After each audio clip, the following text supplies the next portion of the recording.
Hello बच्चों। बेटा हमने डॉक्टरी थर्मामीटर के बारे में पढ़ लिया था। अब हमारा आज का है कि प्रयोगशाला तापमापी। मैंने दो तापमापी बताए थे, एक डॉक्टरी और एक प्रयोगशाला। प्रयोगशाला जब हम अन्य वस्तुओं के ताप को कैसे मापते हैं, इसके लिए हमें अन्य तापमापी का काम मिलाना पड़ता है। ऐसा ही एक तापमापी है प्रयोगशाला तापमापी।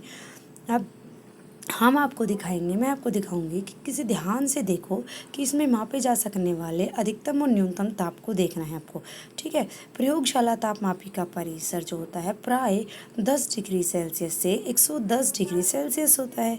जैसे आपने डॉक्टरी थर्मामीटर में किया था, ठीक उसी प्रकार इस तापमापी के भी किसी छोटे छोटे भाग द्वारा दर्शाए जाने वाले ताप का मान ज्ञात करना है हमें। तो ये किससे शुरू होता है? -10 डिग्री सेल्सियस से 110 होता है इसका परिसर, याद रखना। तापमापी द्वारा दर्शाए गए ताप को ठीक ठीक पढ़ने के लिए आपको ताप का मान की आवश्यकता होगी। विभिन्न परियोजनाओं के लिए विभिन्न प्रकार के तापमापी उपयोग किए जाते हैं। जैसे मौसम की रिपोर्ट भी हम तापमापी के द्वारा देते हैं।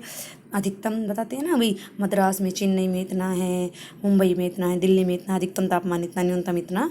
तो न्यूनतम तापों की जानकारी देने के लिए अधिकतम न्यूनतम तापमापी का प्रयोग किया जाता है।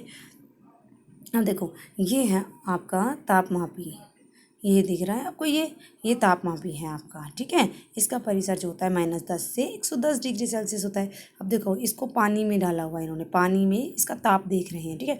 किसी बीकर या मग में नल का थोड़ा सा जल लो, तापमापी का जल को इस प्रकार डुबो कि उसका बल्ब जल में डूबा रहे, लेकिन वह बर्तन की तली अथवा दीवारों को स्पर्श ना करे। तापमापी को जल में सीधे खड़ा रखना है, जैसे इसने दिखाया हुआ ना, ऐसे सीधा रखना है।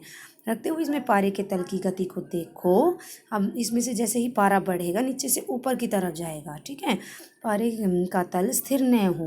तापमापी का पाठ्यांक नोट करो तथा इस समय जल का ताप क्या है वह नोट करो। कक्षा में अलग अलग विद्यार्थियों के द्वारा अलग अलग हम ताप नापते हैं। ठीक है, कुछ भिन्नताएं होती हैं। अब इसके बाद कहता है वो कि प्रयोगशाला तापमापी का उपयोग करते समय अथवा डॉक्टरी थर्मामीटर का उपयोग करते समय हमें पाठ्यांक को नोट करना चाहिए। कुछ सावधानियां भी हमें बरतनी है बेटा, जैसे कि तापमापी को ऊर्ध्वाधर रखना चाहिए, मतलब सीधा खड़ा रखना चाहिए, तिरछा नहीं रखना चाहिए। तापमापी का बल्ब जो होता है वो चारों ओर से पदार्थ से घिरा होना चाहिए। ठीक है। जिसका ताप मापना है, यानी कि हमने पानी में दिया तो उसका बल्ब पानी से घिरा होना चाहिए, दूध में दिया तो दूध से घिरा होना चाहिए। ठीक है। बल्ब बर्तन की दीवारों को नहीं छूना चाहिए।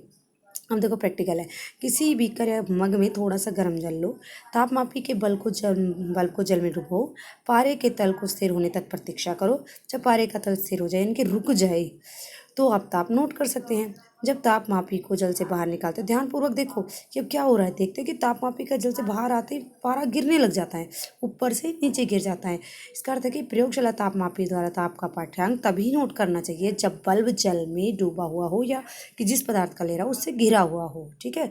स्मरण रहे, आपके शरीर का ताप मापते समय जब हमारा शरीर का ताप नापा जाता है डॉक्टरी थर्मामीटर से, जब मुंह से बाहर निकालते हैं तब ऐसा नहीं होता है, क्योंकि हमारा जो थर्मामीटर है, ये डॉक्टरी थर्मामीटर, इसमें बेटा विभंग पाया जाता है। देखो, ये किंक दिख रहा है आपको, देखो ये एक संरचना दिख रही है ना आपको, ये वाली। ठीक है। ये क्या है? विभंग। डॉक्टरी थर्मामीटर में विभंग होता है जो पारे के तल को गिरने से रोकता है। तो हमारा टेम्परेचर वहीं रहता है। जब हमें झटका लगाना पड़ता है डॉक्टरी थर्मामीटर में, तभी वो नीचे आता है। ठीक है बेटा।